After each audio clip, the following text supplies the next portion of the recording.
We are live now. Hello, everyone. Good morning, good afternoon, and good evening. A warm welcome to the session 7 of day 5 of the 3rd International Conference and Pop Festival for Youth-led Climate Action 2021. We are delighted to have you all join us for one of the biggest youth-led events for the climate action. My name is Drisha Pathak. I am a pop youth mentor at the Pop Movement, and with me, I have Vanessa Hernandez, who is also a pop youth mentor at the Pop Movement. The Pop family is excited to welcome you to this session, which will focus on the topic, the project presentations led by the youth across the Pop network and beyond. In this session, the young participants will make presentations of their projects, and with that, we would like to start the presentation and introduce our evaluators. We have Ms. Nahid Ayala, we have Dr. Leticia Espinosa, and we have Dr. Diana Escobedo. I'm sorry if I'm pronouncing the name incorrect. And also Doctora Sujita. Sorry? And also Doctora Sujita. Okay. Thank you. Before starting, I would like to give some basic instructions. Kindly keep your microphone switched off to avoid any background noise. Please feel free to use the Zoom chat to send your questions for the panel, for the presenters, which will be taken only in the end. While the presentations are going on, evaluators, once the presentation is over, the evaluators may ask the presenters a few questions. We would also like to share our social media handles to keep you informed about future activities, which will be there in the chat. If you put the session on any of the social media platforms, do not forget to use the hashtags, which will also be mentioned in the chat, but mainly the hashtag Pop Festival 2021. We look forward to a great presentations, and now I would like to invite Ansh Patel and Man Patel from FXP Climate Advocates to make their presentation on Dashboard Earth. Thank you for the great introduction and for the chance to present at the Pop Movement Festival. Let me quickly share my screen.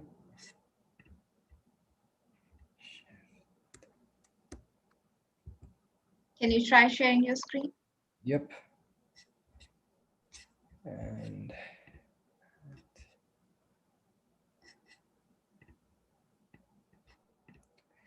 can everyone see that? Yes, we can. Perfect. Okay, so let's do a quick introduction. So quick intro. Mon and I are part of the FXB Climate Advocates Program, and I am a member of the AI and Climate Advocacy Committee. And a quick outline of the 3 projects that we're working on is Dashboard Earth, which is an interactive dashboard available to all that displays up-to-date information on all things climate related. And it uses data models and AI to construct trends that can also like predict future trends and where we're headed. And it can measure values that range from biodiversity indexes to CO2 emissions.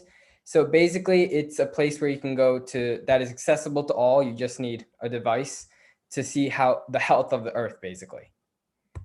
Next thing is saving biodiversity. So it's a self-identifying camera trap to keep track of species in an ecosystem small as your backyard, as large as forests, stuff like that. And it keeps track of the number of species and the quantity of species in an area to track and measure biodiversity. AI algorithms and machine learning can be trained to differentiate between the species and see which is invasive and not. And the next, Project Green, it is satellite imagery to identify land areas that can be potential spots to plant trees. An algorithm is run to differentiate between open and closed land where the soil is nutritious enough to plant trees and where other trees are not already planted. And this project's main goal is to fight deforestation. So now I'll be connecting to energy. So I'm going over a project that FXB is not working on. It's called Project Drawdown. So what this is that Project Drawdown conducts an ongoing review and analysis of climate solutions that practices and technologies that can stem and begin to reduce the excess of greenhouse gases in our atmosphere. So while the projects that the AI and Climate Advocacy Committee is working on is towards future developments to fight greenhouse gases and climate change, Project Drawdown focuses on the things that we can do now. So it was founded in 2014, and it's a nonprofit organization that seeks to help the world reach drawdown, which is the future point in time when levels of greenhouse gases in the atmosphere stop climbing and they start to decline. So we're going carbon negative, basically. And it was co-founded by Paul Hawken and Amanda Ravenhill. So before we get started, we need to go over the current sources of emissions, and this includes electricity production, food, agriculture, land use, industry, transportation, buildings, and other energy-related things. So as you know, the Earth cannot act as a sink to all these emissions and can only absorb so much. And the current sinks natural sinks are the land sinks, which account for 24%, and the coastal and ocean sinks, which account for 17%. So this means that 59% of emissions stay in the atmosphere. They go to the atmosphere. And the solution of this project is to reduce the sources of emissions, support the current sinks and prevent them from degrading. So deforestation would be degrading a sink because trees are carbon reserves, and improve society, so make it more efficient. So the next few examples are just few of the many examples that are proposed by Project Drawdown. Example one is hybridization. So hybrid cars have a better fuel economy and lower emissions than modern day gas guzzling cars. And this would be a midterm solution, as they obviously still use fossil fuels. However, they're a lot more efficient and tend to run longer on a full tank of gas. So this would help bridge the gap between hybrid vehicles and transitioning to only electric vehicles, which we see many car manufacturers doing now. And this would be the hardest obstacle, which is manufacturers transitioning from hybrids to mainstream, and for their mainstream revenue and to get electric vehicles and stuff like that. And the initial cost of this would be 1.6 to $3.41 trillion. And keep in mind that this is technology that we already have. Big companies like Ford and GM are already doing this. All right, second example is bioplastics. So almost all current plastic is derived from fossil fuels, petroleum, natural gas, all that stuff. So this means that it's not readily degradable when in the environment, and it represents a large use of fossil fuels that contributes to emissions. However, experts estimate that 90% of current plastics could be derived from plants, which would make them biodegradable. And that means they can return to it without harming plant life and also lowering carbon emissions. So a key part of this is youth activism. So that's a large part of this presentation too. It's stuff that the youth can do today to make a large impact. And youth activism can be used for local adaptation in one's town or area and households. So you can even convert your house into using bioplastics and stuff like that. Third example is LED lighting. So they use 90% less energy than incandescent light bulbs for the same amount of light. So they're a lot more energy efficient. They do not have toxic mercury, and they last much longer than other types of lighting. So why are we not using so many LED lights? It's because the upfront cost, the initial cost of LED lighting is very high. It's higher than traditional alternatives, and as a result, not everybody can afford them. So, however, with government stimulus and subsidies, the price for LED lighting can be lowered and mass adoption can take place. And in the long run, the savings outpace the costs. Again, youth activism can also help in a role in this. Local adaptation in your own community can play a big role, and even in your own household. So just trying to live green. Example 4, I will be handing off to Patel. And he will. Example 4, a plant-rich diet. Modern diets, especially in the West, revolve around meat. Raising livestock results in higher emission and more energy and resources than farming plants.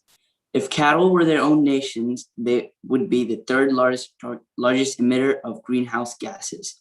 Replacing some meat in your diet is healthier and more environmentally friendly and can be done by almost everyone.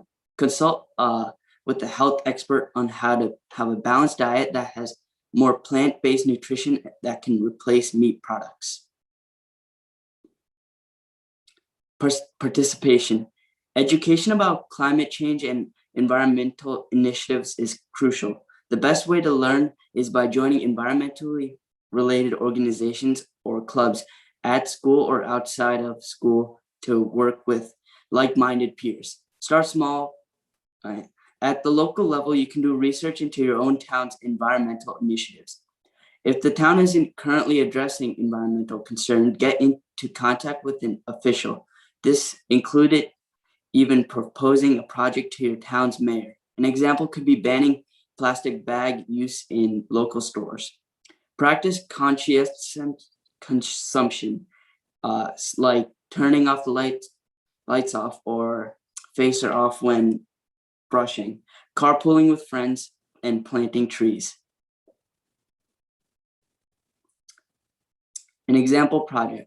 Try to find out how many people in your local neighborhood have LED light bulbs and set up a program in which you can educate people on their benefits for the long term. Maybe even help finance the purchase of them through a fundraiser. This can also be done through a GoFundMe or even social media.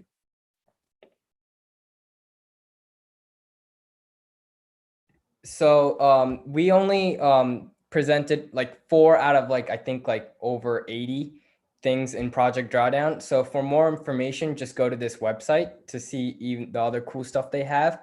And this is all stuff that affluent countries in the world can adopt now to help fight energy crisis and stuff like that.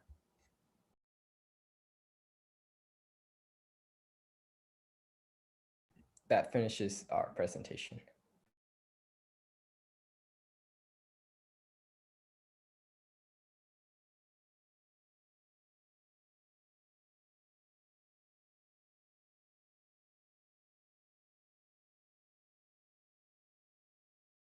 Great, thank you so much for this great presentation. I would like to ask the evaluators if someone has any question. We can give 2 minutes for the questions. Hello, Ansh. Congratulations for your project. I like a lot. I would like to know if now you are practicing with your friends or your community. I know that it's very difficult for the pandemic time, but maybe do you have some Zooms or you're talking with your friends? Tell me a little bit about that. Yes, so we just recently, I think 2 weeks ago, I went around with a small team of other friends and advocates to actually help give people plant seedlings or seeds to in their backyards to attract native pollinators. And I think that was a really fun time because it was a good use of a Sunday morning and a weekend, but also it was important because natural pollinators are very important in keeping biodiversity up. So that was fun. Congratulations, and keep working. Thank you. Thank you so much. There's any other evaluator that wants to make any question? Yes, congratulations, Ansh. I want to ask you if you think about some program to try to reach people of the world. In your website, is this the strategy? In your website, do you have the plan? So how can we reach like the rest of the world with our project dashboard Earth? We still have to. We only have a preliminary model, so it's not even out yet. So yes, once it does come out, it will be something mainstream as like Google. Okay. Do you start in your place, in your city? Sorry? Right now? Your program is start right now in your city. Do you start now your program? Yeah. In your city or where? With other advocates. Okay. I see. Ooh, with good luck. Thank you.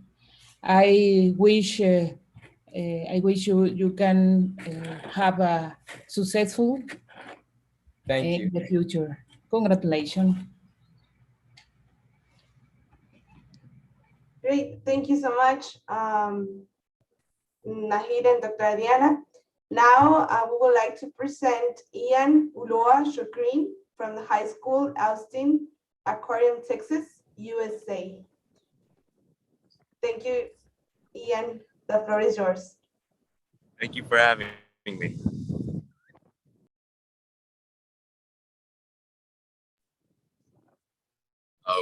My name is Ian Ulloa. I'm from Guadalajara, but I currently live in Austin, Texas. My life project is to work and help endangered species. I've started that by volunteering at the Austin Aquarium. I have accumulated over 300 hours of service. And within that time, I learned about several different endangered species that they have at the aquarium. Things that we're doing to help with those species, why they're endangered, just to learn to care for the animals. I learned a lot about different species over there. There's a lot of different animals that are over there. And I currently have a job at the aquarium, so I get to visit and I love it.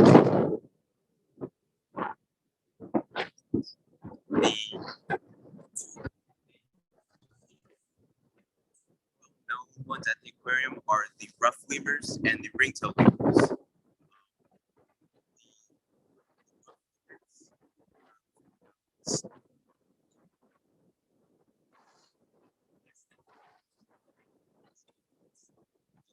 Their species, population in the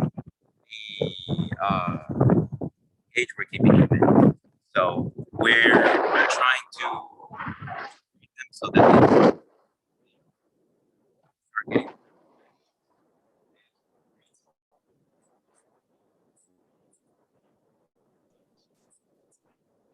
I think Ian, the next connection is a little bit. Can you hear us? Yeah, I don't hear anything. I can hear you. Is it laggy? Hello, Ian, do you hear us? Yeah.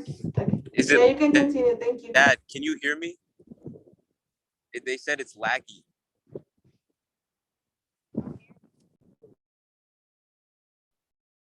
I think we can hear you now, Ian. Can you hear me now? Can you repeat a little bit because we don't hear a lot. If can repeat. My phone is.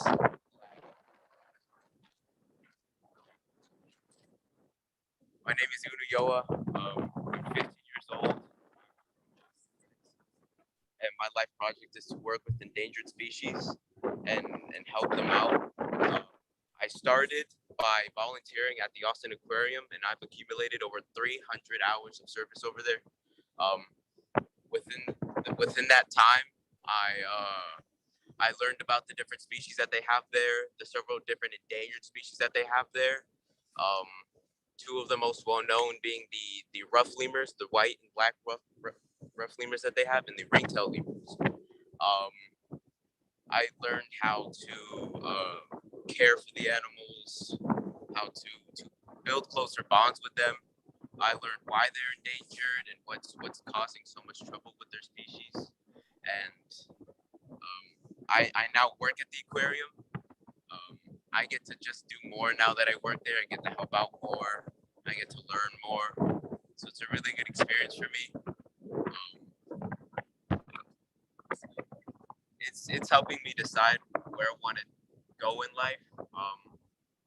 I know that when I get to college, I want to do something with biology or zoology, but I'm still figuring things out.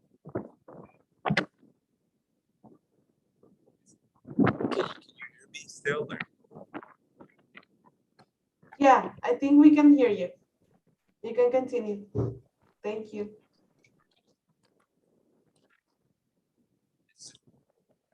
Project. I can tell you a little about one of the animals at the aquarium. The ringtail lemurs are. There's only 5,000 ringtail lemurs left in the wild, and there's a lot of conservation trying to get done so that we can help save their species. The reasons that their species is going down is deforestation is a big one. A lot of the trees that they live in are being cut down, and obviously that's just taking away from their homes, and it's leaving them with nowhere to go. Another reason is tribes in the area see them as bad omens, and so they'll kill them because they think they're evil or they're bad luck. And another reason is that since they live so high up in the trees, the babies fall out of the trees, and so that there's not a very high survival rate. And there's predators too, big cats, birds of prey will try and eat their babies, and the lemurs. So we're trying to do everything we can. And recently, Smalls is the name of the lemur. She had a baby at the aquarium, so we're very excited because they're all the males are now becoming of age, so that they can now start breeding with her, so we can build their. Are there any questions? Wonderful. Thank you so much, Octavio. I'm sorry, Ian, because I am watching you in the Octavio's camera. Thank you so much for this wonderful presentation, Ian. I would like to ask the evaluators if someone has any question for Ian.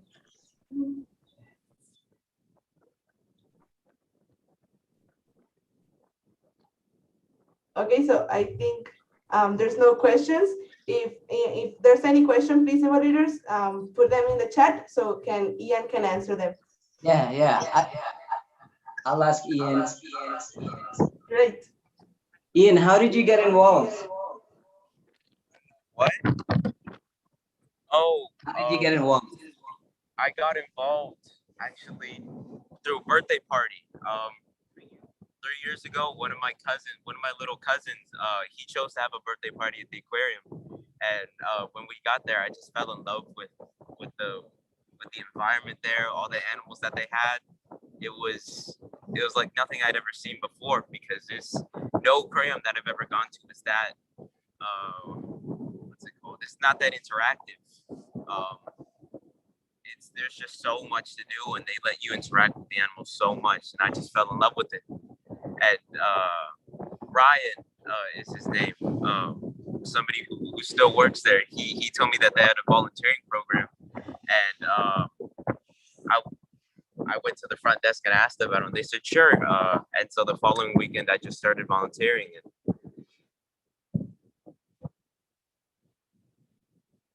Fantastic. That's amazing. Thank you for sharing, Ian. Thank you for inviting me. Thank you so much, Ian, and thank you for sharing this wonderful work that you're currently doing. We congratulate you, and we know that you're going to make more and more in life, and you're going to protect our planet and taking this climate action. Thank you so much, Ian. Thank you for having me. Thank you. So now we would like to present Iván Ransom and Kevin Morales from Resilience 2020 with the project Changing the World from Home from Mexico. Thank you, Kevin and Iván. Hello, everyone. We are so thrilled and so happy and excited to be here with you and to be able to present our project again for the second time in the second pop festival for us. So Kevin, I give you the floor. I'm going to share screen. So. Thank you very much, Ivan. Great. Our project name is called Resilience 2020 and was born 1 year ago, but our phrase is changing the world from home. Can you change it, please?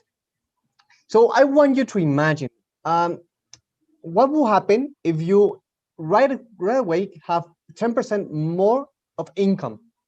What would you do with that? Do you buy something, go on vacations, or would you save the planet? So there's a way you can do it. Go on, Ivan. Well, the way that we are presenting is through these three topics that are eco-techniques, circular economy model, and changing the production and consumption of society.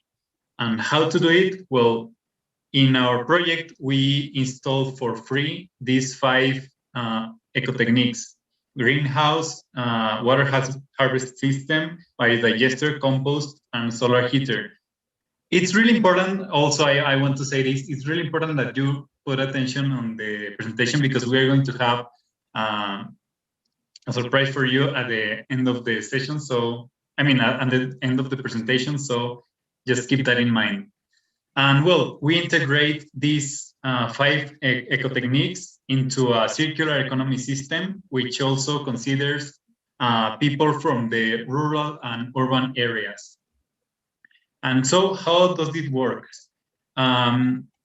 What we do is we take I'm going to use the example of the biodigester, which is our main eco-technique.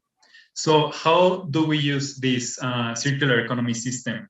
First, we use the product and subproducts of the eco-techniques, put them in a business model which can benefit the environment and the people also, and their economy. So in the case of the biodigester, it produces bio, which is an organic liquid fertilizer, and biogas. And by doing this, people in their homes are going to reduce the amount of money that they spend in this resource. And also we're going to buy the bio from them, which they will normally use to maybe use it in their gardens, in their plants, but it's just the portion is just too much for them to use it. So what we do is we are going to buy that bio from them. Also, this is really important about our project.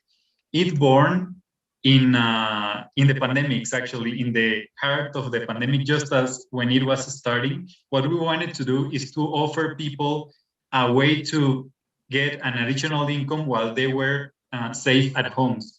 So this is the way that we found that we could provide, integrate these persons in the urban areas first. Well, first in the circular economy system, in a way that they could have this extra income in order to survive. So, or to be able to pass from this pandemic who has been affecting so many people. So returning to the system and how it works, we buy the bio from them, then we sell it to the farm producers at a competitive price. Actually, we are going to sell it just as at the same price as the cheapest synthetic fertilizer that is in the market here in Mexico. So what we want to do is to facilitate the transition for the farmers in order that they can start producing organic products. And then what we do is we buy those products from them, and we at a fair trade scheme. That's really important, because usually farmers or producers in Mexico are not the ones that benefit the most from their work. It's usually the middleman who benefits the most, and then this leaves in these rural areas in more poverty, which leads to migration and some other issues, either in other countries or nationally in some of the big cities. So we're going to buy their products under this fair trade scheme, and then sell these products in the cities to the businesses like restaurants or homes. And they're going to put these residues, this waste, organic waste, in the biodigester, which is going to turn into bio, and then we're going to sell it again in the rural areas. This is just the business model of one of or our 5 eco techniques. And well, each of the eco techniques has a different business model, which are, by the way, are related to each other. So, Kevin. Yes, just to put it into perspective, probably most of you don't know what's a digester. Maybe once in your lifetime you have left some fruits on a topper and put it on the sun. So what happens is that it produces gas. So when you open the topper, it sounds like, which is the gas going away. And also it produces a liquid, which is a fertilizer. So that's why we use on our mold. So now, putting into perspective an Econex system, for us, for Resilient 2020, our project consists on 14 houses. Less than 14 houses, we need to invest each year in order to produce more houses, so that it becomes to be at least 14. And when it is 14 or more, we don't need to invest anymore, and it grows exponentially. So if we watch right now the right table, you can see that, for example, investing in 14 houses, it produces more than $5,000 for all these 14 houses, which means that 1.45 people come back to a system previous economic background before pandemics. And if you see, with these same 14 houses, we get more we become more houses, and eventually in 5 years, there are 32 houses that we implement the eco techniques, and eventually these 32 houses, they earn more than $50,000. These 32 houses that we benefit. And next, please. So this means that the houses earn around 10% of a monthly income in Mexico for a person in Mexico, which represents that we give 10% more, which normally a person in Mexico invests on health and personal expenses. Next, please. And these 14 houses that where we implement the houses, they produce bile, and what we see is that this bile is used as a fertilizer on fields. So eventually, we can benefit more field. So if you see in this, you can see that in 5 years we impact in more than 7,100 acres. Next, please. Well, besides that, one of the benefits of our project is that it impacts the 17 Sustainable Development Goals. Some are impacted more than others. Obviously, we're going to impact some about sustainable sources of energy and this kind of sustainable development goals compared to, let's say, gender equality. However, we are going to be investing in both time and resources in going to be able to impact all of them. And besides that, this project, well, this circular economy system is easily replicated or can be easily replicated in other parts of the world. So our goal is to start growing this project in Mexico, but the goal is to take it outside of our borders. Besides that, we have a research and development department who are developing eco techniques which are not available currently in the market. In this case, we are developing. We have a prototype, and this biodigester is fit to be in apartments and in homes of people with really low incomes. So another important thing about our project is that independently of the economic status of the homes, we're going to go and impact their lives in the best possible way. So as we install them for free, we can benefit everyone. And in order to do that, we also need to improve our ways. It's way different to try to install a biodigester in a house or in an apartment, in a rich or poor area. So we need to find ways in order to support everyone. This is one of our goals. Well, just to go fast, this is one of our products. We also create washing and health products, all organic. All the ingredients that we use here are approved by the EPA from United States. And the income that we receive that goes to so we can implement more eco things to different houses, and we support companies through business emergency fund. Next, please. So this is our results so far. So far in a year, we have installed 4 greenhouses, 2 water harvesting, 4 biodigesters, 4 compost, 3 solar heaters, and we have sold Huacalito Ecológico, which is a product I talked before. So far, we have cultivated more than 32 species. We have now a seeding bank with more than 12 species. We have composed more than 1,000 Cubic meters. Cubic meters. Sorry. We have cultivated more than 122 kilograms of green food. 2.5 tons of organic matter have been introduced by the digester, which has produced more than 6,000 cubic meters of 6 cubic meters of bio, and we have produced more than 70 cubic meters of biogas.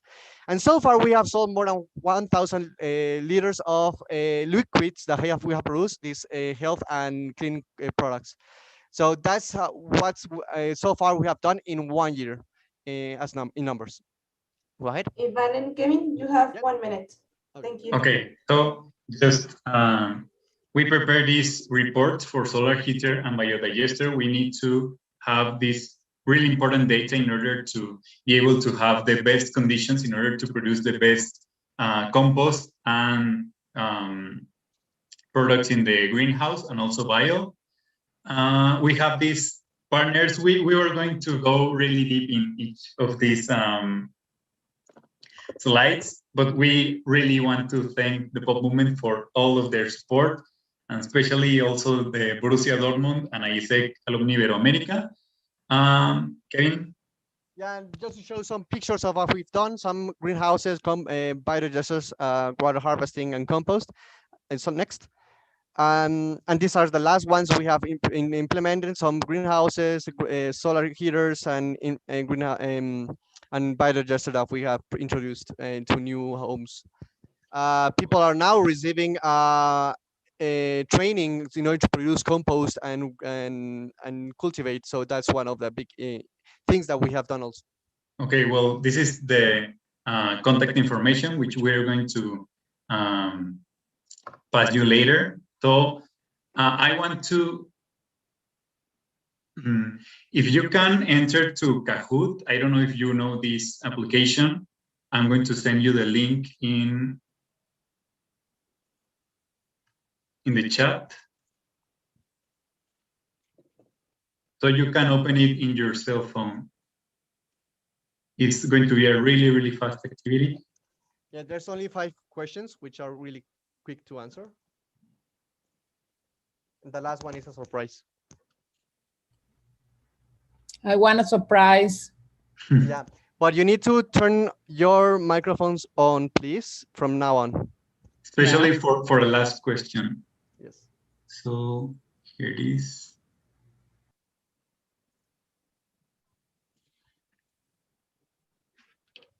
If you can use this pin.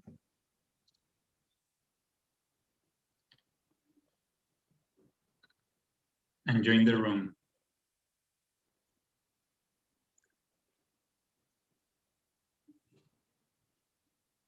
It's also really important that we use the. Just for clarification for everybody, when you click to kahoot.com, you need to you need to click on play. Thank you. Yeah.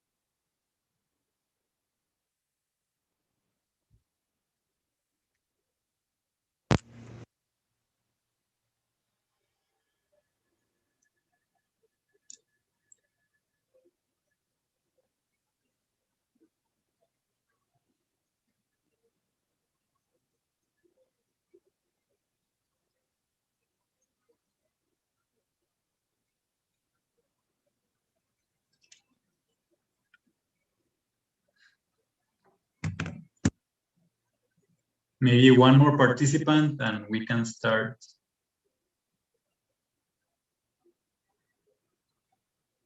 Okay, so shall we start now or are more people going to join?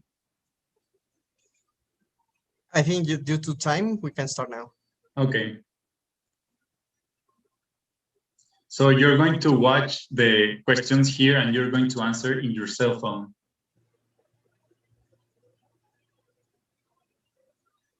Five seconds only.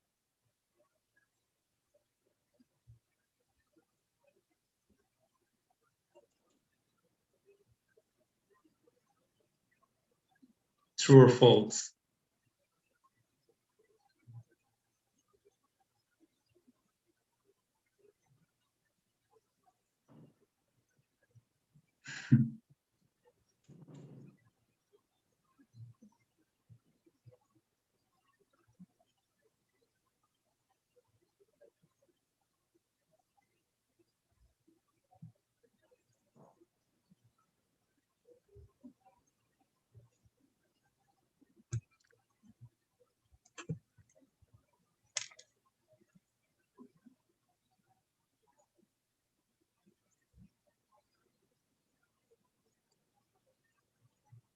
Microphone And on. the last one.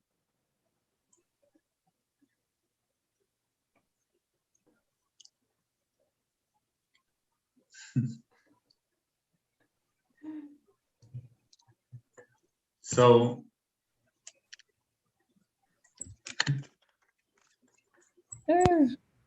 Woo!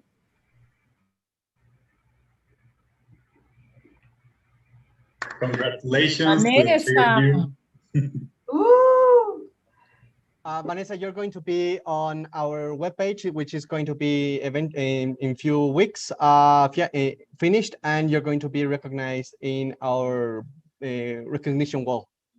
Wow! And we'll give you, well, actually the three of them, if you, but we are going to send you some present. Ah, thank you so much. Thank you so much for your participation. So that's all with our presentation. Thank you, and thank you for putting me in the website. I'm really excited about that. Thank you so much, Kevin and Iván. For time reasons, we would like to ask our evaluators if you have any questions, please put them in the chat so we can go with the other participant. Then this way we will respect everyone's time and participation in this session. Thank you so much, Kevin and Iván, and thank you and congratulations for doing this extraordinary work.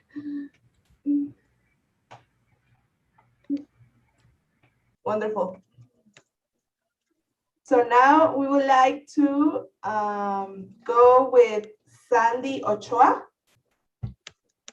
She's from CONIGE AC, CEIGE Laguna, Mexico, with Victor Alejandro Téllez Gauzin. They are going to present caring for water in times of crisis. Thank you so much, Sandy and Victor. Are you here? Yes, here. You're ready. Thank you. Well, hello, my name is Galilea and I represent CEIGE Laguna, and we are also part of CONIGE, and I'm going to present our project to you below. I'm going to present our video.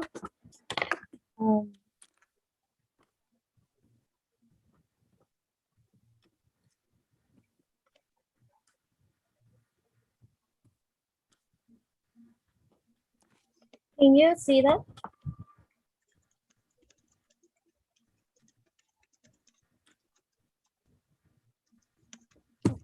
Yes. We are curious about the environment. We are concerned about the health of the earth, and we are concerned about our future generations.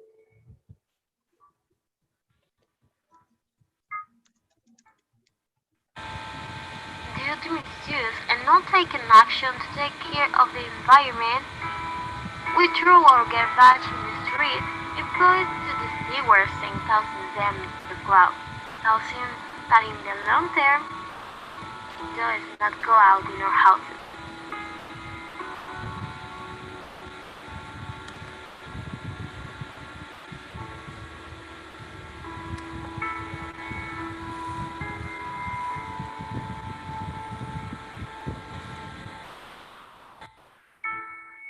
So with the passage of time, they begin to scarce water.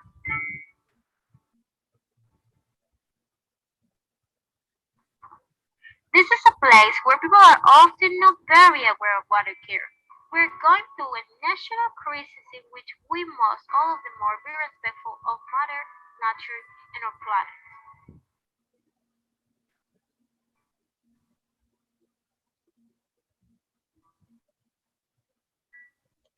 It is for this that we present our social project to you and we invite you to be part of it.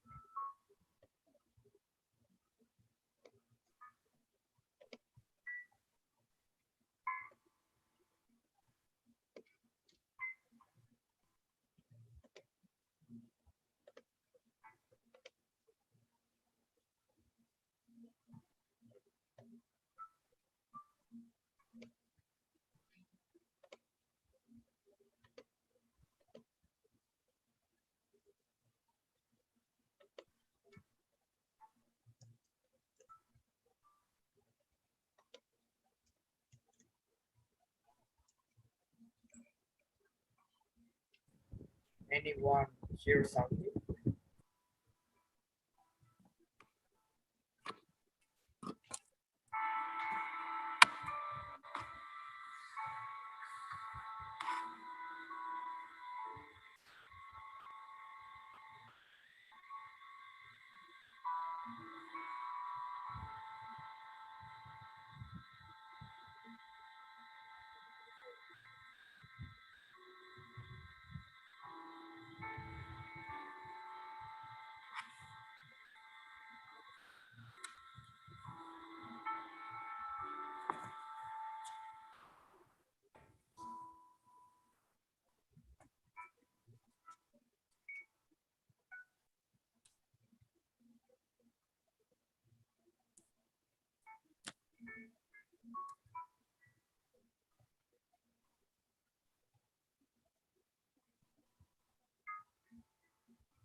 This problem isn't only limited it's about the country.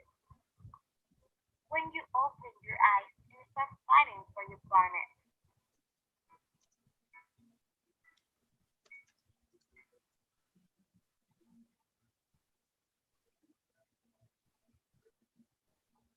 Okay.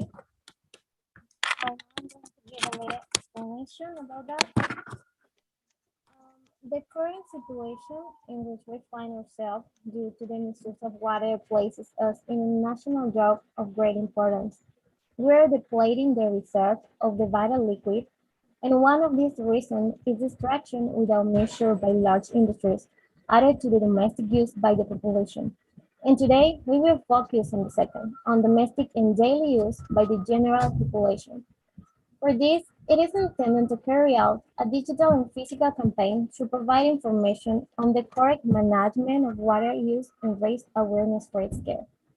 In this way, the population is made aware to educate, trying to remedy the critical situation in which we find ourselves, avoiding unnecessary waste in any area in which it is used.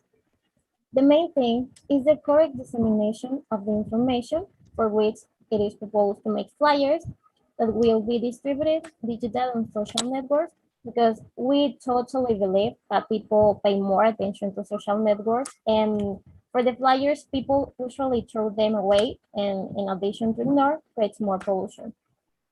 This will provide advice that the entire population can understand, as well as illustrative, in order to generate interest in the viewer and therefore its application.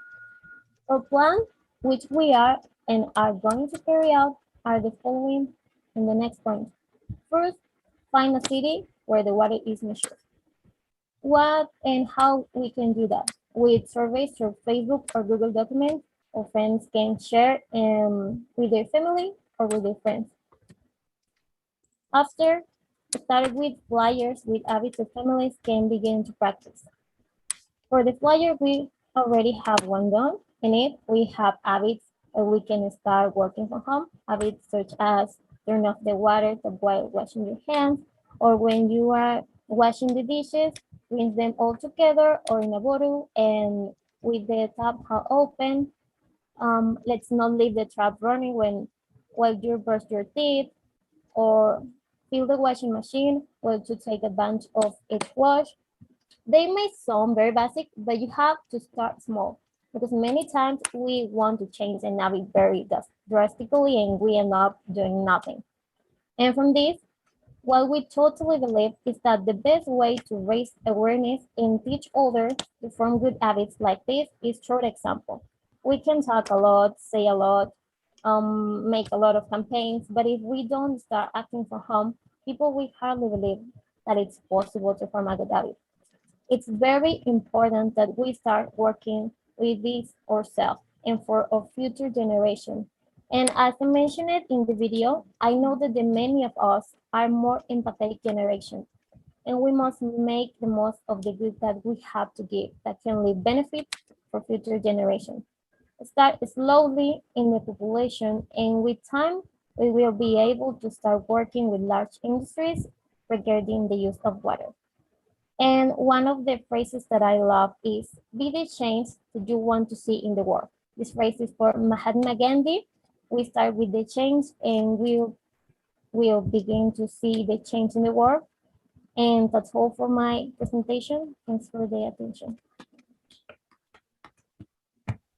Thank you so much, Sandy, for bringing this up. I think it's a really important subject that all of us need to take awareness. And now we would like to ask the evaluators if they have any questions to you. Thank you. Hi, Sandy. I like a lot that you talk about water because it's a problem that we all have, and hope tomorrow we will have water. We don't know. So how do you plan to start to work on your community with your friends, or how can you start to work? Well, first we want to start with, I don't know what is the name in English, but encuestas, with questions on Facebook or social media, with Google Documents, with friends that can share these encuestas with their family and their friends, and with flyers on Facebook, because like I said in the video and in the explanation that I did, the person is more in the social networks. And if I give a physical flyer or a physical thing, the people doesn't be interested in that.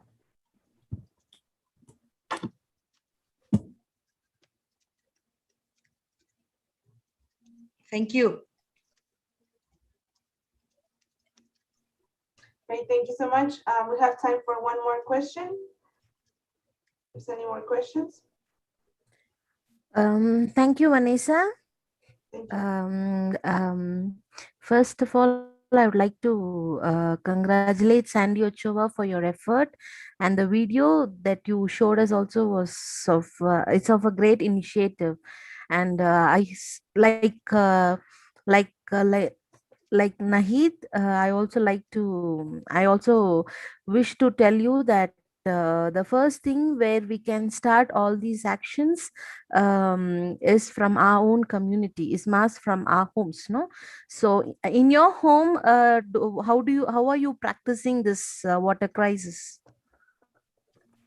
Well, I'm always talking with my parents because they grow up in another times and they doesn't have these habits. They doesn't care, but I'm always talking with my mom and saying how important is this, because we have children in home, and I know that we need to be the example, and I give my example always with my parents, and they have now these habits, and I'm so proud of it. And yeah. Okay, very nice, and congratulations for your work. Thank you. Thank you so much, Dr. Suita and Ms. Nahida Ayala. Now, and thank you so much, Sandy and Victor, for this great participation. Now we would like to present Javier Isaac Centurión Martínez, Julieta Isabel Contreras López, Estrella Dorantes Marcos Emir, Andrea Guadalupe Medina Ton, with the project Mangrove Care Foundation from CONIGE AC, CEIGE Yucatán, Mexico. The floor is yours. Hi. You have 10 minutes. Thank you. Good afternoon. My name is Javier Centurión, and together with my colleagues Andrea Medina and Emir Estrella, it is a pleasure to be with you in this edition in the POP movement. We represent the Mangrove Care Foundation projects of CONIGE AC Sede Mérida. Okay, the next, please. Okay, what do we want to achieve with your project? Describe the environmental impacts of pollution of mangroves, identify which activities are causing pollution in the mangroves, and propose possible solutions to reduce the spread of pollution. Okay, the next, please.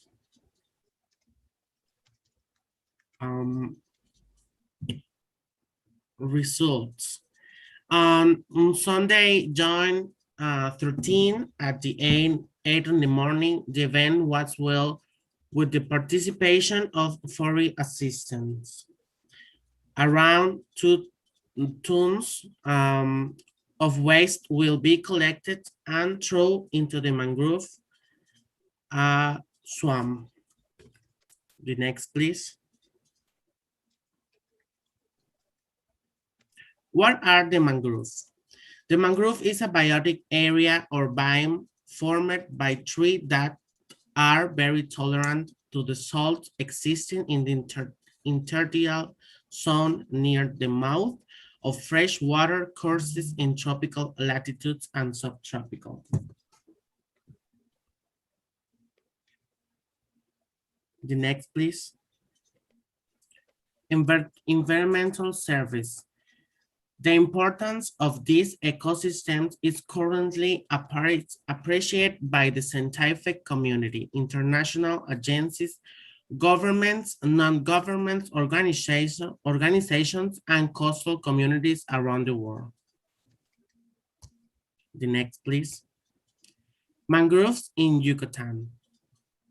The mangrove swamp, Cuenca mangrove, short mangrove, and Petén mangrove. The next, please. The pollutions. Causes. Excessive drainage, change in the course of waters, disable in catchment areas, erosion and sedimentation associated with poor soil, conservation practice, backfill and construction, and establishment of landfish.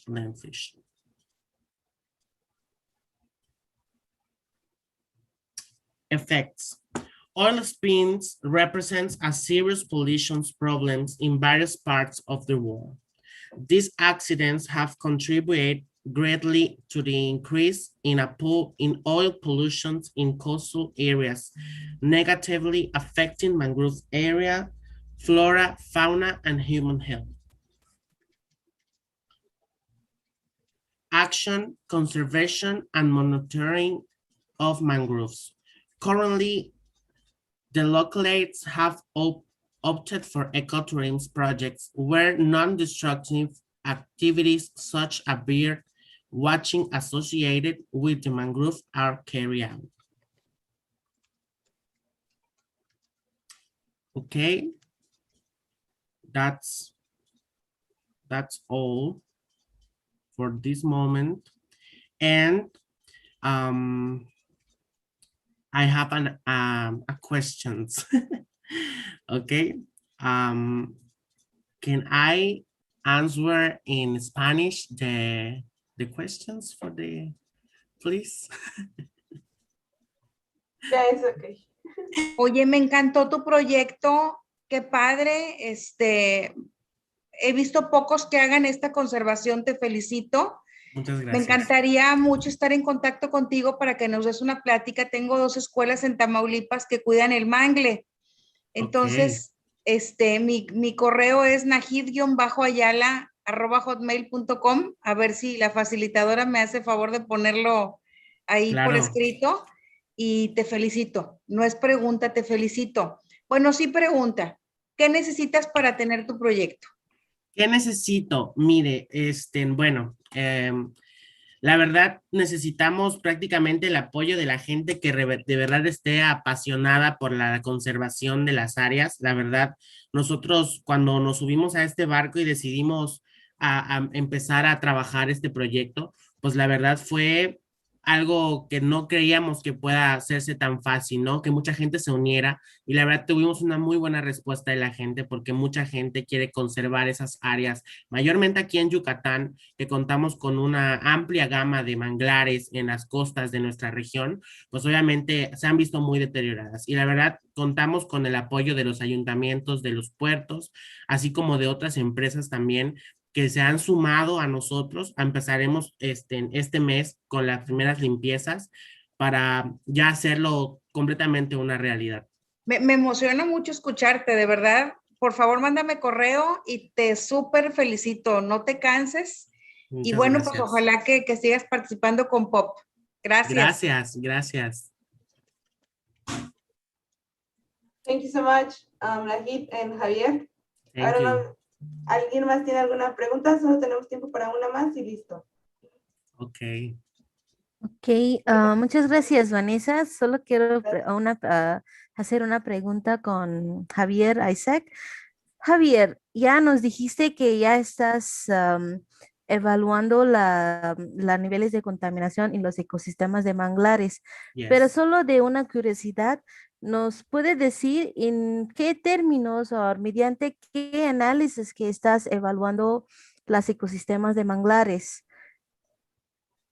Ok, ¿en qué término? Bueno, nosotros la verdad hicimos una investigación muy amplia a través de varias, fundaciones o varias asociaciones que ya tenían noción de este tipo de problemáticas y la verdad fue algo muy sencillo de...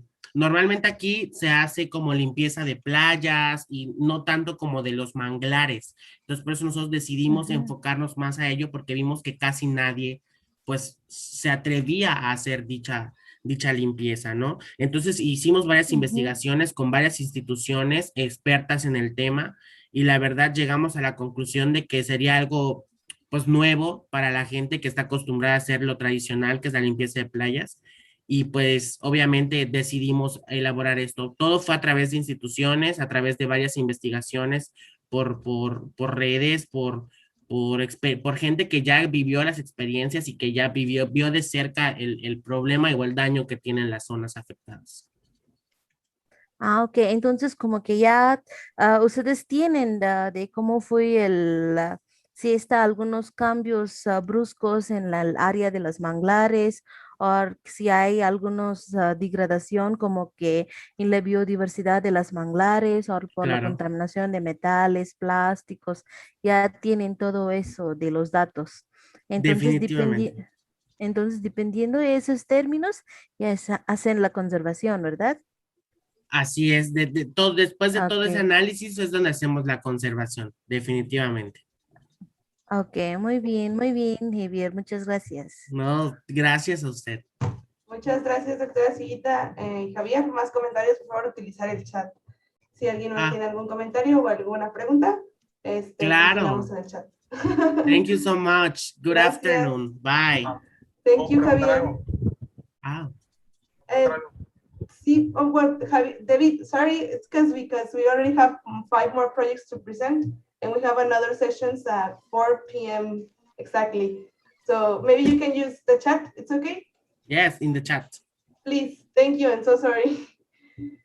So now we would like to present Gabriela Madrid, Jesus Vizcaya, and Omar Montero with the project Environmental Education, POP Movement Venezuela. And we would like to remind everybody, we have 8 minutes to present and 2 minutes for a question, 10 minutes in total. Thank you so much, Gabriela, Omar, and Javier. The floor is yours. Thank you so much, Vanessa.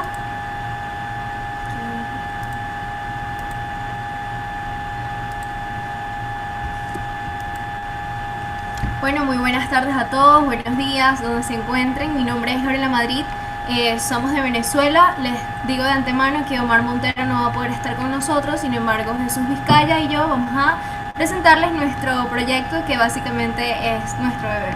Bueno, tengo 17 años de edad, actualmente sigo en colegio, no me gradué de bachillerato.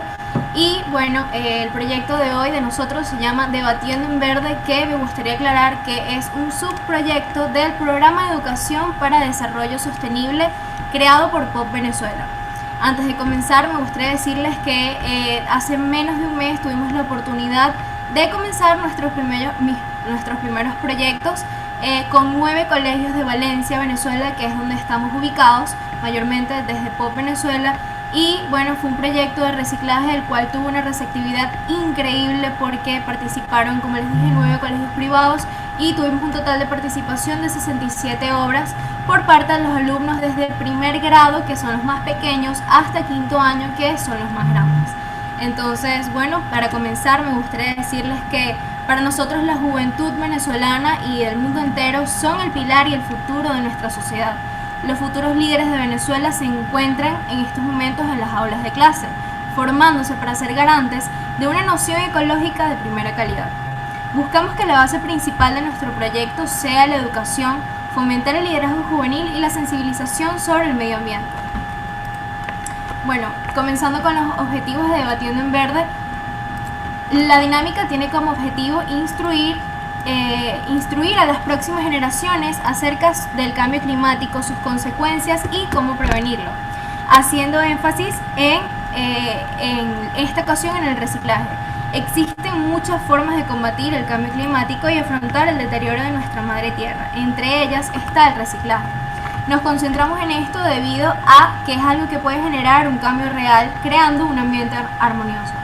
Con todo lo anterior dicho, todos aquellos hábitos que pueden adquirir los jóvenes con la aplicación de ciertas dinámicas ecológicas que les otorguemos, contagien a personas creando una cadena de buenas acciones, que es básicamente lo que queremos lograr.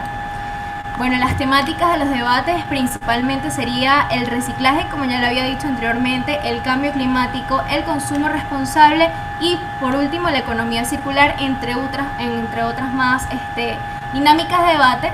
Sin embargo, estas serán las temáticas que los estudiantes deberán abordar en sus debates. Pueden ser adaptadas a su disposición, todo acorde a sus ideas y trabajo en equipo. Los representantes del proyecto, que en este caso seríamos Omar, Jesús y yo, haremos ponencias previas para instruir sobre los temas y así los jóvenes sabrán abarcarlo de una mejor forma.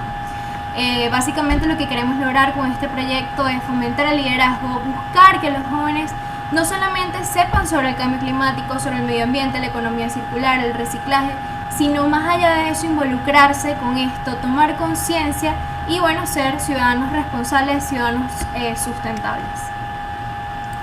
Los objetivos de desarrollo sostenible que abarca, bueno, principalmente el objetivo número 4, el objetivo de desarrollo sostenible número 4, que es educación de calidad, ya que trabajamos con la mano de colegios de nuestra ciudad impartiendo educación ambiental.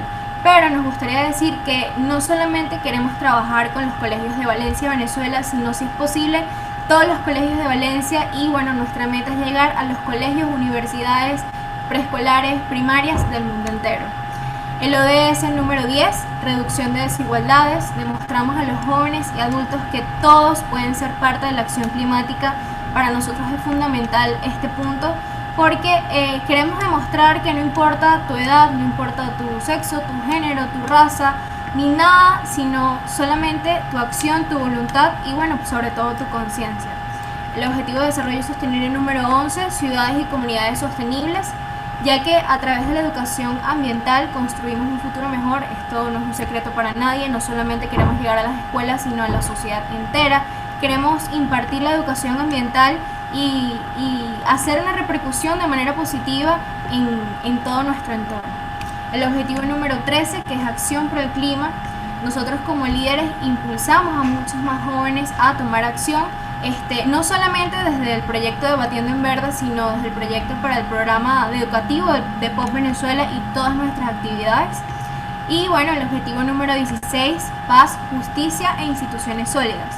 A través de los debates promovemos la paz y el entendimiento sobre distintos temas. Esto es fundamental para nosotros. Bueno, me gustaría aclararles que tanto Omar, Jesús y yo venimos de, bueno, nuestros primeros inicios en este mundo fueron los modelos de Naciones Unidas. Entonces por eso se nos ocurre esta idea de debatir, porque nos demos cuenta desde nuestra experiencia la importancia y el gran peso que tienen los debates y este mundo de la diplomacia y el liderazgo en el mundo, que quizás no todos lo manejan, no todas las personas lo manejan, pero estoy segura que cuando dialogamos, cuando debatimos, logramos cosas mejores. Y bueno, por último, pero no menos importante, el ODS número 17, alianzas para lograr objetivos. Bueno, hacemos alianzas con colegios e instituciones para lograr nuestra meta, pero como les dije anteriormente, no solamente con colegios e instituciones, sino con muchas personas. Y bueno, gracias a esta plataforma de Pop Movement internacional y bueno, este Festival Pop, queremos presentarles nuestro proyecto para que sea aplicado no solamente aquí, sino en todas partes. Bueno, la organización del proyecto básicamente está dirigida hacia el nivel de educación. Nosotros nos estamos enfocando en cuarto y quinto año de bachillerato, que sería la última etapa escolar aquí en Venezuela. Sin embargo, puede ser adaptado a cualquier nivel educativo. La duración dependerá de la duración de cada etapa, valga la redundancia, porque no queremos limitarnos o no queremos limitar a los docentes, a los jóvenes, a seguir con esta iniciativa, que debatan, a que expresen sus ideales, porque eso es lo más importante.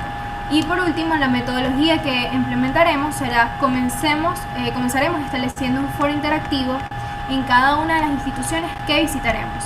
Dicho foro constará de varias etapas. Bueno, la etapa número 1 se realizará una breve reseña a los estudiantes acerca de nuestra labor como movimiento, aclimatándolos igualmente con la técnica que nos reunirá, y por último lugar presentarles las dinámicas interactivas. A continuación les dejo con mi compañero Jesús.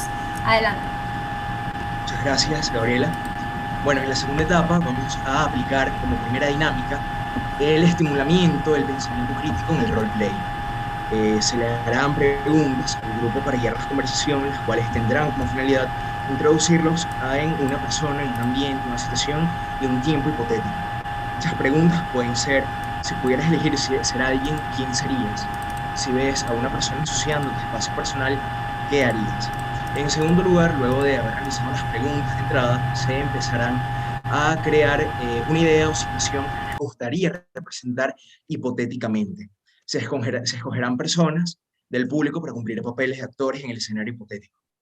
En tercer lugar, se procederá a explicar de forma detallada la situación, haciendo una especie de guión explicándoles a todos los actores cuál será su papel. El resto del público será espectador, teniendo un sentido crítico de las situaciones que ocurren ante sus ojos. En cuarto lugar, comienza la actuación. Cada uno debe actuar según el papel hipotético y actuar tal como cree que lo haría su personaje. En quinto lugar, cuando termina la actuación, los actores deben expresar lo que sintieron y los observadores deben valorar con un feedback todo lo positivo como lo negativo de sus actuaciones.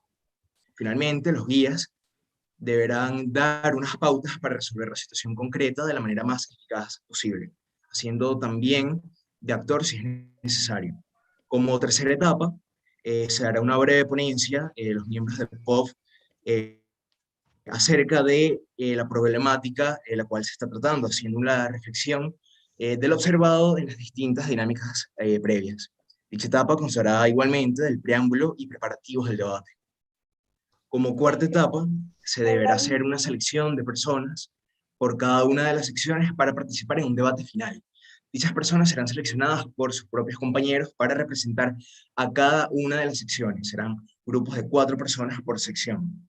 Dicho debate se evaluará su vista general de la temática, igualmente sus capacidades de liderazgo, sus propuestas para ayudar a un fin en conjunto y así evitar que siga proliferando la contaminación y que el reciclaje sea cada vez más común.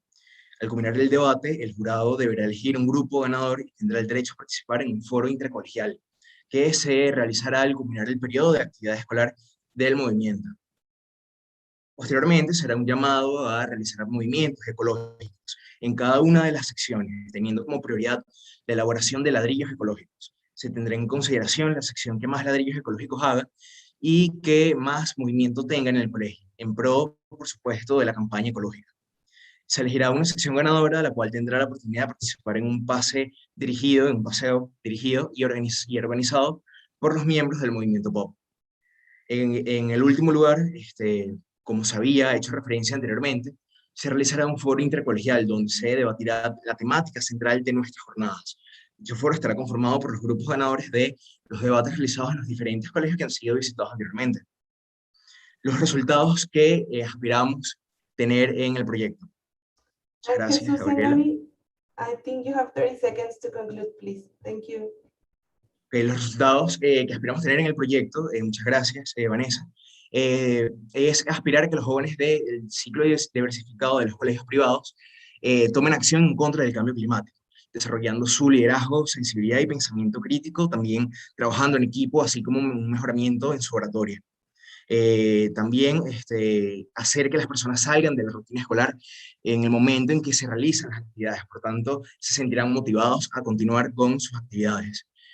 Muchos estudiantes van a involucrarse en el movimiento pop y esto es uno de los objetivos que queremos lograr tanto para el crecimiento del movimiento como para lograr los objetivos que queremos plantear. Ya para finalizar, aspiramos a ser líderes positivos y contagiar nuestras ganas de cambiar el mundo. Cada esfuerzo, por más mínimo que parezca, es un gran aporte. Estamos convencidos que a través de estas acciones lograremos grandes cosas, unidos como equipo y como una familia. Gracias.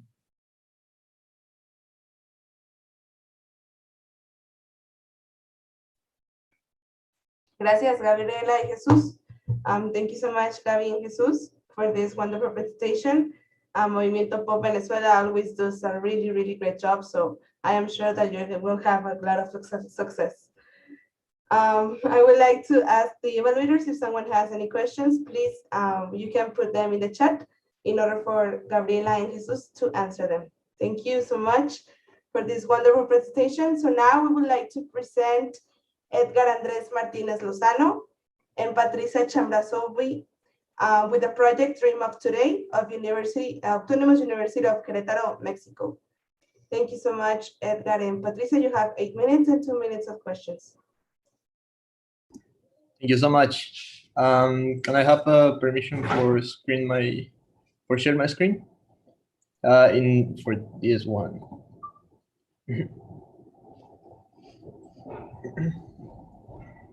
I think you have it. Yep. Yeah. Yeah. Thank you so much. Well, we want to thank Dr. Ash and the entire pop movement for the opportunity. Come closer.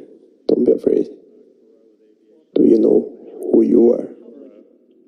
And who we are? One of the first things which everybody should understand is that every creature in the universe that is in any way sensitive and in any matter of speaking conscious regards itself as a human being. It knows and is aware of a hierarchy of beings above it and a hierarchy of beings below it. Many times when they try to speak, we cannot or don't want to hear them, like behind the veil. That is to say, wherever you are, whoever you are, and wherever you are in the middle. That's the game we are all involved in.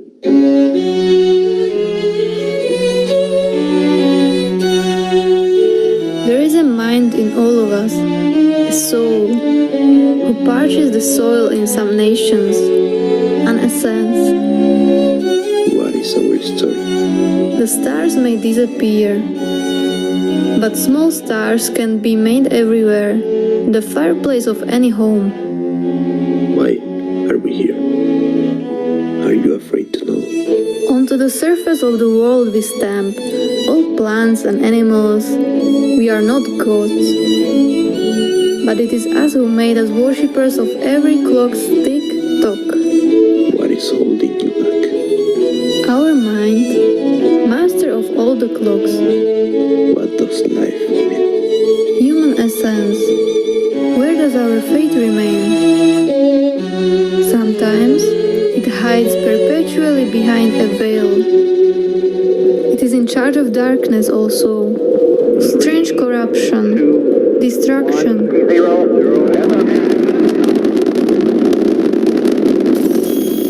Also in charge of crime, in charge of an excessive imagination. Is this corruptive darkness able to deplete the stars, soaking up pain and suffering in its wake?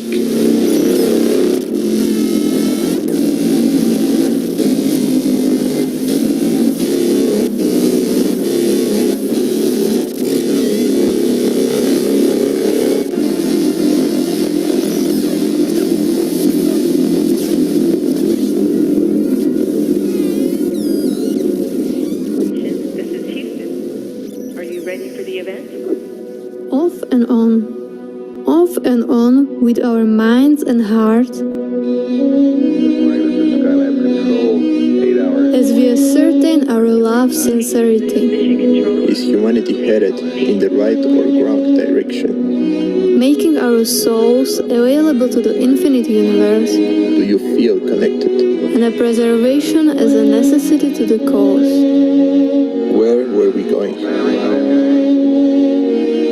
Where have we come? Because there can be clear ideas without being different. Do you know where you are going? And all different ideas are clear. Do you know what is good for you? Do you know what is good for other living beings? Because you will bloom, you will born, you will change. Do you want to change? Everything. You will resist. Is everything. You will rise once again. For all of us. Because infinity is something that cannot be seen, and infinity is today.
Yeah, so this was a dream of today. And Patricia, could you start, please? Yes. Hello, everybody. Firstly, I would like to thank you so much for having us here. And I will start with a quote by George Wilhelm Friedrich Hegel. The existence of a situation depends on the coexistence of two conditions which are opposite to each other within a field of tension that anticipates a conflict between them. So in our project, we reflect a human nature as a whole, where we use the structure of sonata form. In the exposition, there are two opposites. We expose the theme A, which represents the human essence, and the humanity who cares about the earth and takes the action. And then the theme B, which represents the corruption. In development, the conflict occurs, and in the exposition, we have the resulting, that is a hymn for human unity. Okay, next, please.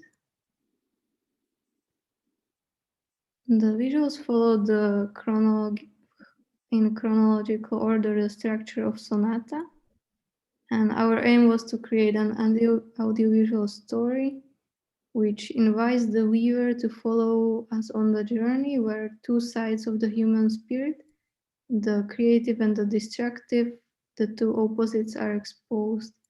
It is a combination of 3D art, of my own video footage, of found footage, which is in some parts corrupted. Two voices welcome and accompany us through the story. I'm using a lot of symbolism and metaphors to evoke and encourage the emotions I want to achieve.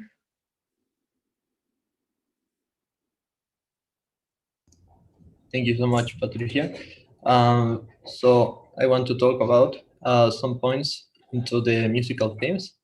The theme B, it's a corrupted sound, simple as that. This is the spectrogram of the theme B. But when, yeah, so it's that. Yeah, don't worry if you.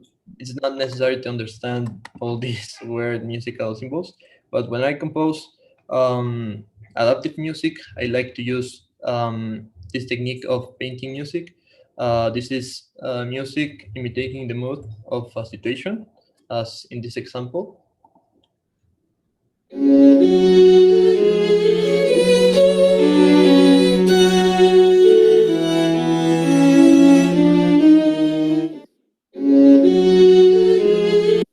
Yeah, so as you can see, every voice is putting up his part to achieve one goal, the melody. As you can see here, the melody is moving for every voice. Yeah, but each voice does different things. There is no unity here. They're doing different things. But in the next example, in the exposition, what is the solution of the conflict?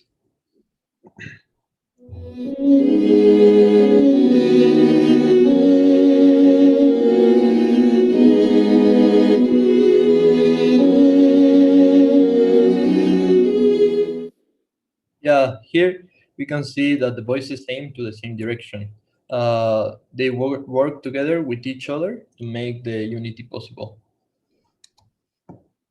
And yeah, the ending remains very open and is in criterion of each one, but we could offer our own version of the solution, which is through the dream. We want to make an invitation to not only join hands, but also mind and soul.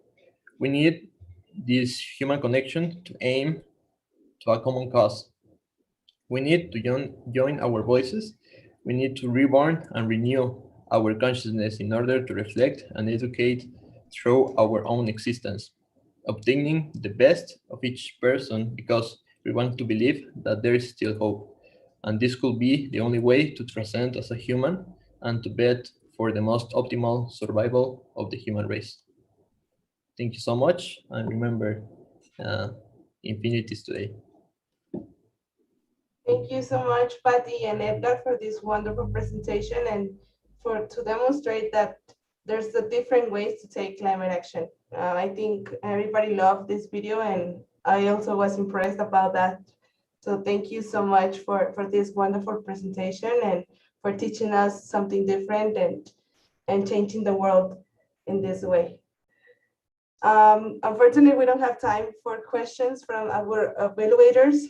So I would like to ask our evaluators very kindly, if you have any questions, please put them in the chat in order for Patty and Edgar so they can answer them there. Thank you so much, Edgar and Patty. So now we would like to present David Eduardo de la Rosa Morales with the project Determination of Health Status in Natural Areas through Remote Sensors from University Politécnica de Victoria, Mexico. You have 10 minutes. Thank you so much, David, and welcome.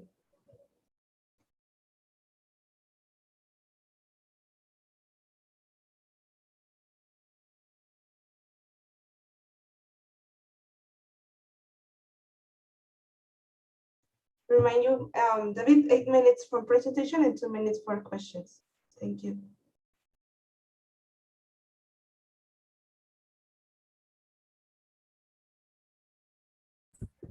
Okay, yeah. You can see the presentation? Yeah, it was visible. Yeah, thank you so much, David.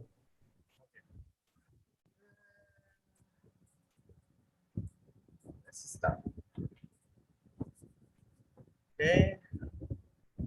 Determining health status for natural areas throughout the remote centers. I'm David de la Rosa from the presenter and the thank yous of the present evaluators. Abstract in this project, what development in ecology, what is the science that studies the relationship between the organisms and the environment. The main purpose of this work was to obtain an artificial image of the vegetation from the UAV, Unanimated Aerial Vehicle, better known as drone. The project was developed to carry out the technical test modifying cameras to obtain image with a near-infrared operation NIR. The image obtained were subsequently analyzed and modified by means on Raspberry Pi 4. The image were modified utilizing an image in false color related to plant health index or NDI. Objectives use the various technological instruments along with the modified cameras to extract the image and plant and determine the status from the results. Specific objectives: obtain an NDVI from the vegetation and image for a study site using modified camera, and use the Raspberry Pi on the pre-processing of the image and perform a post-processing captured by the satellite through the QGIS program. Develop tools for capturing and analyzing image obtained from a UAV as a drone.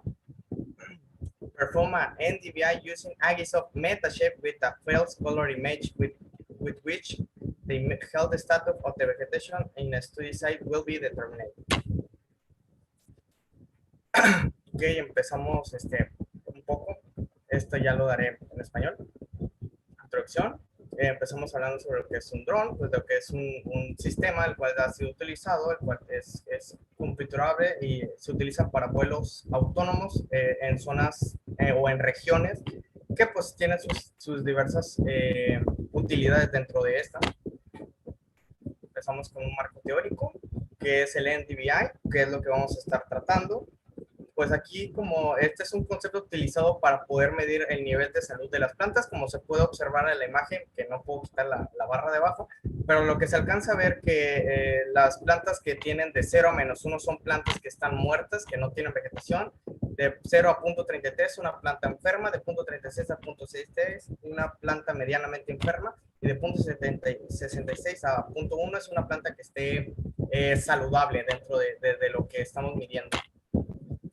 NDVI, pues como se puede ver del lado, bueno, a mi lado izquierdo, se puede ver una zona que la cual ya fue medido el NDVI a través de otros tipos de sensores, de cámaras en este caso. Y del lado derecho se observa lo que es de cómo está compuesto el NDVI, que pues aquí como se observa es la imagen infrarroja menos la roja sobre la infrarroja más la roja, dándonos lo que es el resultado del NDVI.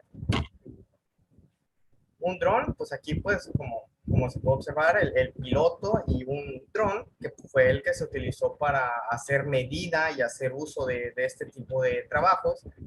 Pues en esto es un vehículo aéreo no tripulado en el cual pues un piloto de tierra le da una misión preprogramada para que él realice vuelos en una zona. ¿Cuál es la diferencia entre fotografía y fotografía aérea? Pues la fotografía solo captamos lo que es los rasgos característicos de un solo objeto, mientras que del lado derecho pues se observa lo que es una imagen aérea, que son las que son captadas, que en el cual de esta nos podemos dar cuenta que las imágenes aéreas captan los conjuntos de los cuales se está percibiendo la imagen de esta. hablaremos un poco del espectro visible, lo cual es útil para llegar dentro de las bandas, de lo cual seguiremos hablando pronto, que pues estas son los espectros que son captables por el ojo del ser humano, que pues llega desde los 400 nanómetros hasta los 750, que ya toca el infrarrojo, que es lo que nos importa, tomando de base que los primeros es el rojo, verde y azul. ¿Cómo está compuesta una imagen RGB? Está compuesta a través de estas tres bandas, color rojo, color verde y color azul, y se suman para darnos una imagen en color real, que estas son las cual nos importa. Raspberry Pi 4, pues este es un mini computador que pues básicamente es una computadora en miniatura, la cual sirve con un sistema operativo Linux. Es como una computadora pero en miniatura. Python es un lenguaje de programación el cual fue utilizado para llevar a cabo los cálculos de este tipo de imágenes, utilizando a través de una librería llamada OpenCV. Esta es una librería para análisis de imágenes. El satélite de Landsat 8 nos ayuda a conocer fenómenos naturales, el cambio de la vegetación, las exploraciones, identificar zonas y problemas a través de cambios. Las bandas a utilizar dentro del Landsat son la banda 4 a la banda 5. ¿Por qué? Pues como podemos ver, la banda 4 es la roja y la banda 5 es el infrarrojo cercano. ¿Y por qué esa? Pues básicamente en base a la fórmula que utilizamos, se puede observar que la banda roja, que es el color rojo, es el que nos permite ver lo que las plantas absorben, y la banda infrarroja cercana es la que emiten las plantas. Ok, por medio de Axios Metashape se logró generar un índice de puntos en la cual se puede ver lo que es un mapa a través del cual se hizo el vuelo. Se realizaron a través de 467 imágenes para llevar un modelo digital de elevación o un DEM. Dentro de esto entramos a lo que es el experimento 1, que es capturar dos imágenes, capturan imágenes, una imagen va a estar modificada y la otra imagen va a preprocesar las imágenes dentro de la Raspberry Pi 4. Del lado derecho se pueden ver las dos cámaras, del lado izquierdo es el lente que se remueve para que una cámara pueda captar el espectro infrarrojo. Ok, del lado derecho podemos ver la descomposición de la imagen original a través de sus tres bandas diferentes, que es RGB, como se puede observar. Del lado izquierdo se puede observar la banda infrarroja cercana. Del lado derecho se puede observar la imagen normal, y de la imagen izquierda también un poquito al lado, pegada a esa, se puede observar cómo se hizo una NDVI transformada a través de la Raspberry Pi, en la cual nos da la imagen con esa tonalidad. Del lado derecho ya se logra a través de un alineamiento de imágenes y haciendo uso de la fórmula de NDVI se puede captar los espectros que son pues los que son lo que nos importa, ¿no? Se juega un poco con las tonalidades de los colores que te da, pero ese es el entorno de la Raspberry Pi 4. Ahí se puede alcanzar a ver, pues, donde determinamos que los rojos son las que están más saludables, las amarillentas son las que están medianamente saludables, las verdes que están muy enfermas o no hay vegetación. En el experimento 2 vamos a designar, se designó un área de estudio, se realizó un DEM, y a través de la paleta de colores de Axios Metashape se creó un NDVI. Pues como comentaba, se tomaron alrededor de 467 imágenes. Se logró hacer un estudio donde determinábamos, pues ya saben, las curvas de nivel, qué tan alto estaba la zona, cómo estaba designada la área en la cual se fue el estudio.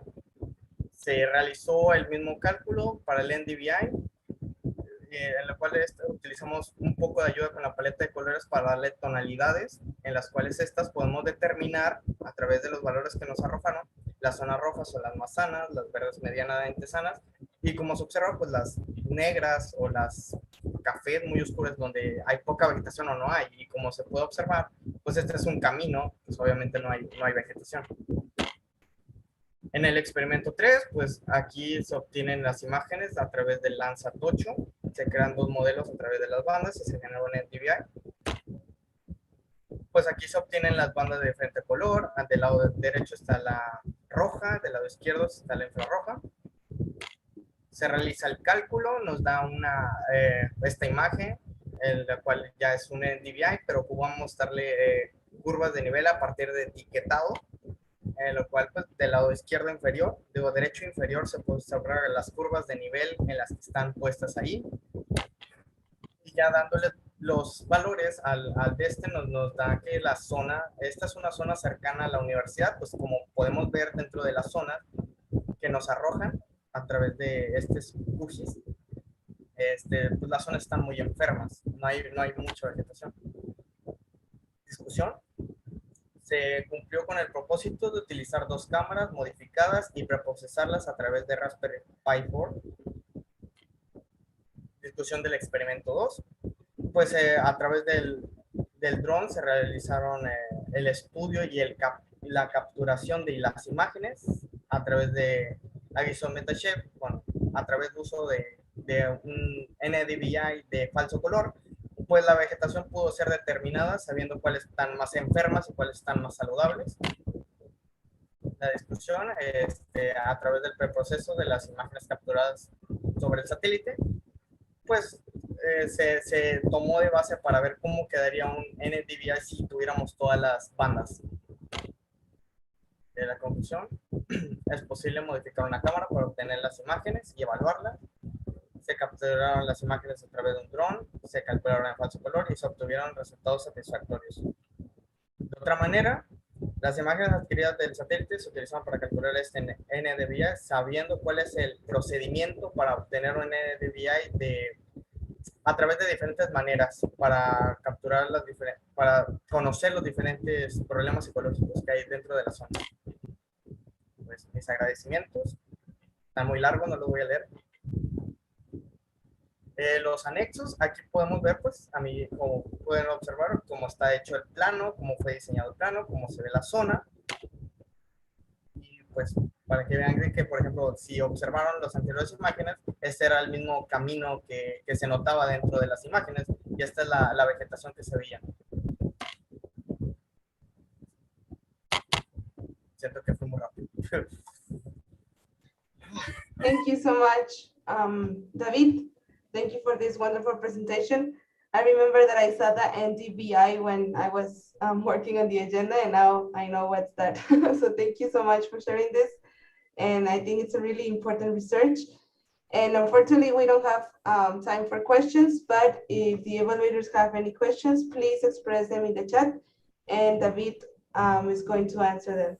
Thank you so much, David, and thank you for presenting this wonderful project. So now we have Orlando Montes from Movimiento Pop Venezuela with a production of an environmental song. Orlando, are you ready?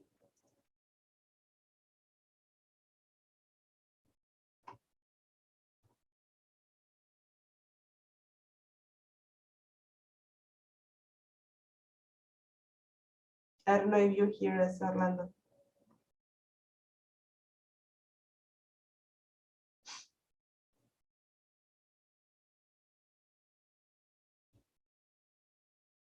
Orlando, are you there? I saw him like when we were starting the session.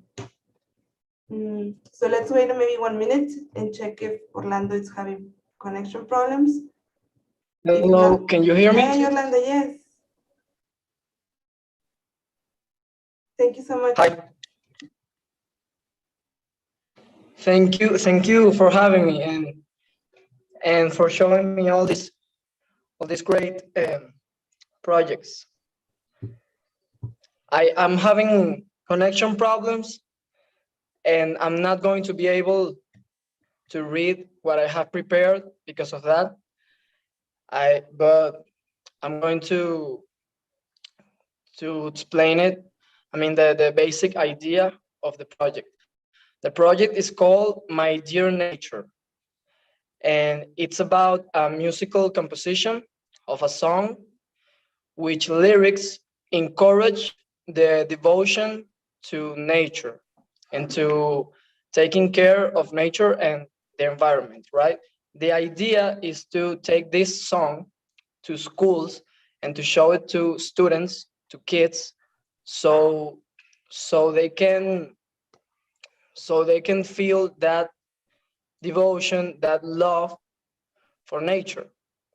The song is part of the program, of the education program for sustainable, was created by myself. Both lyrics and melody. It right now it has, I mean, it hasn't been recorded, but it's already written, and I'm going to with only my guitar and my voice. So the mission that I have with this song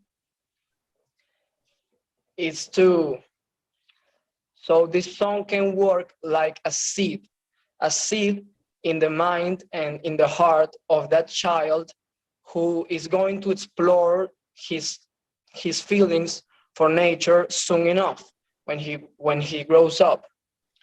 So we want to make that child fall in love with nature. So the lyrics of this song is like a love letter to nature. Okay, so I'm gonna grab my guitar and sing a little bit. Great.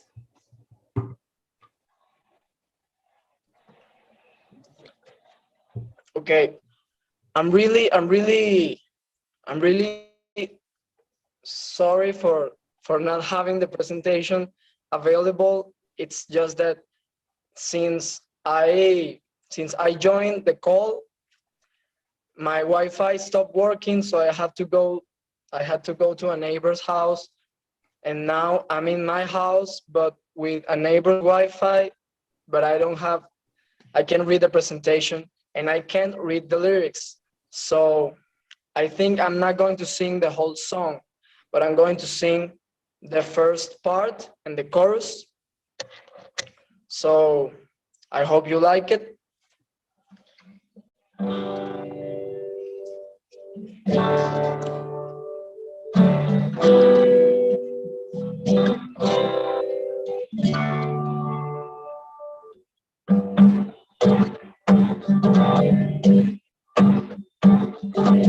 Siempre cuento contigo en lo bueno y lo malo, si me haces bien y no me has abandonado, a pesar del fuerte daño que sufres año tras año. Siempre que cuento contigo, no me has decepcionado. Tu fuerza me levanta si me siento mal y me calma apreciar tu belleza. Eres sublime y eres espectacular, tus colores alivian tristezas. Tu fuerza me levanta si me siento mal y me encanta apreciar tu belleza. Eres sublime y eres espectacular, tus colores alivian tristezas. Mi querida naturaleza. Okay, guys, so this is only the first part and the chorus because I don't have the lyrics here. If I had it, I would sing the whole thing. And I'm really sorry I can sing the whole thing. But I will try to get the song to you. I mean to get the lyrics, to send you the lyrics with the translation in English. Yes, I sent Iván the whole song and he can share it. He has my permission to share it with anyone. Yes, I can send Vanessa the audio, or when I record it, I can upload it in YouTube or I don't know, maybe Spotify. That's a whole other level. But I will make sure to send you the song. So that's basically it. I had more, but well, I hope you liked it.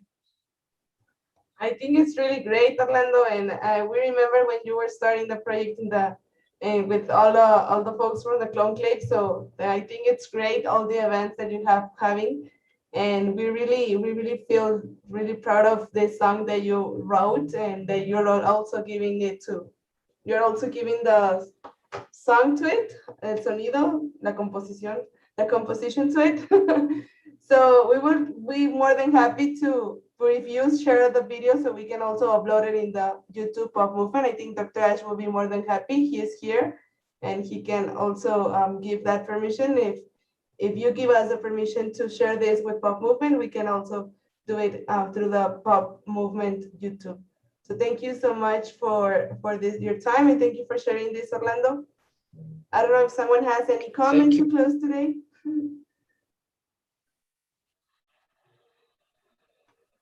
I think Dr. Ash said, I want to hear the full song. And if you have any questions, feel free to ask. When I said that I don't have the lyrics, it's not that it's written. It's written the whole thing. It's just that I don't have it right now to read it while I sing it. But of course, when will it be in Spotify? Well, honestly, I'm not familiarized with Spotify, so I'm not sure about that. That would be, I don't know, a whole other development, but we can put it in Spotify. The mission is to take it to children. I mean, so the song doesn't just serve as music or as entertainment, but also as a little grain of sand in this beach of projects that can make a big impact on people's hearts. Yes, I am sure of that. Thank you so much, Orlando, and thank you for your time, for sharing this with all of us, and this wonderful song that I know it's going to be a great success. Thank you. Thank you. So if any evaluator has any questions, maybe you can share in the chat. We have 1 minute to close. I don't know if Dr. Ash or someone else wants to add a final comment to the session. Thank you. I would like to thank all of you for your time and for being here with all of us. We are always really excited and really happy to see your wonderful projects and the wonderful climate action that you guys are taking. We know that we wish that the pop movement could be a great platform for you. So, in this pop festival also. So thank you so much for being here. I don't know if Dr. Ash, do you want to say something to close or comment? I just want to say that this has been one of the most beautiful sessions. Honestly, there's been so much, from AI to music, to video, to technology, to you name it, and the amazing diversity of solutions, actions, and most importantly, the love and the commitment that all of you have, which is just absolutely invaluable. So I want to congratulate everyone, and I want to say what a tremendous inspiration you are, not only to me personally, and I say it, for myself for sure, but for not just the 1.8 billion youth of the world, but the 7.6 billion people on this planet. I just want to thank you very, very much. You have literally shared what you have from your hearts, and I know your effort is so genuine that there's no way it would do anything other than to touch everyone. And I also want to say that, technically, from each of your different, very diverse domains, what you're doing is exquisitely beautiful. So, more beauty, more inspiration, more love, and more goodness in everything that you touch. And I know you'll turn it all to the most beautiful outcomes. So I just want to thank you from, you know, the bottom of my heart for all the amazing things that you're doing. And I think that, you know, with that love and commitment that you have, you'll move the world, and you move the world in the right direction. You're already doing it. So just, you know, keep it coming, and no matter what, we're together. I'm with you, the Pop family, of which you're the most precious part. Abrazos a todos ustedes. I just want you to know that I'm with you every step of the way, and I love you and I cherish you. And, you know, every time you pick up your finger and you put it down, you touch someone. So thank you so much for being so exquisitely beautiful. And just all my love, my strength, and my blessings and togetherness always. Thank you.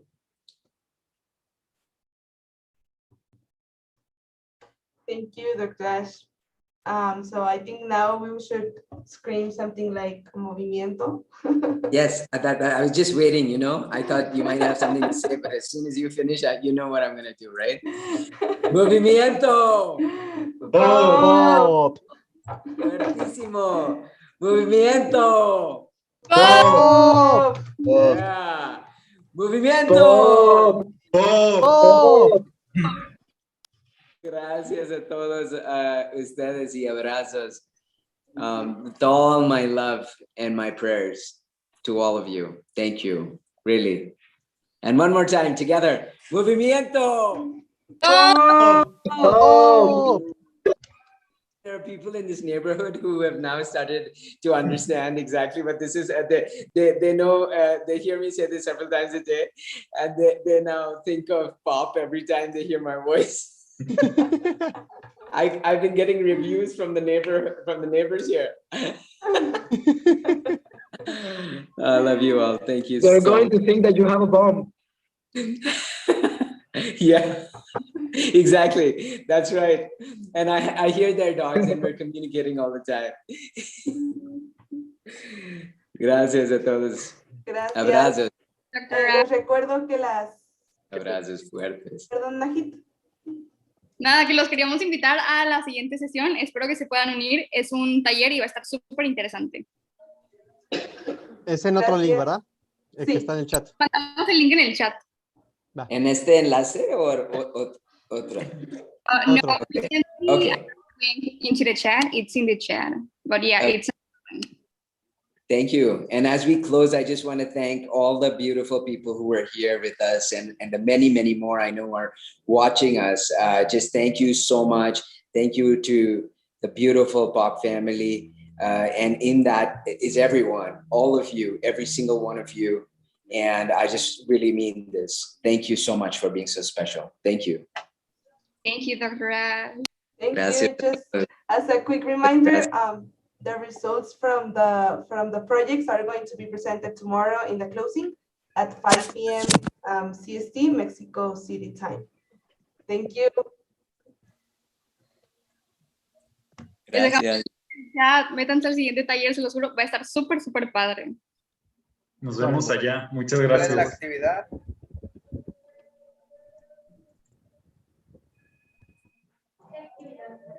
Un taller. Sí, es. El que, ajá, Vanessa lo puso.